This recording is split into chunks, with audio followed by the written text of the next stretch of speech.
Mga guys, mga kapalos, dito kami ngayon sa North Edsa, dito sa may Tumyang. Pumasok na kami sa loob. Mga guys, mga kapalos, napakaraming pagkain, kapilat kapilaan. Ayan guys, so, daming tao. Ikot muna ako dito sa mga ibang recipe.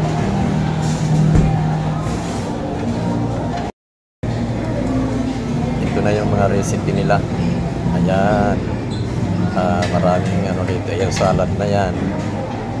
Salad, tapos mga kilawin. Ayan yung sa ship. Tapos dito naman sa kabila, meron sila dito mga kung ano-anong mga pansaw sa lulutuin mo sa gusto mong sabaw o gusto mo na tulad nito. Meron dito mga seafoods. Yan, halo-halo yan. Tapos dito naman sa kabila, pwede ka mag-request ng tuna, kilawin. Ito na yung hinihintay namin. Mag-ihaw-ihaw kami ng mga kung ano-anong mga hiniwa na karne. At marami pang iba na pwede mo ihawin. Marami. Tulad ng ipon, pusit. Pwede din ihawin. Sinigang to pa? Sinigang? Oh, sinigang yan. Okay. Ano yan? Mga seafoods yan. Seafood.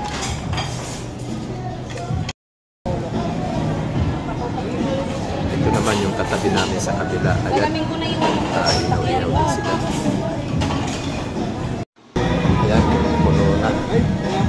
Isa na pala, mga guys, bawal dito ang sumubra yung pagkain mo, babayaran mo. Tulad yan. Ayan, pag-isipan ka niyan.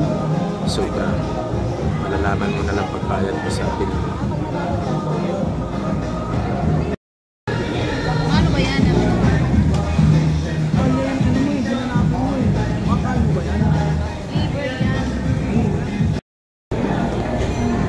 Guys, respat uli ako rito. Mamimili ako ng mga maiihaw uli.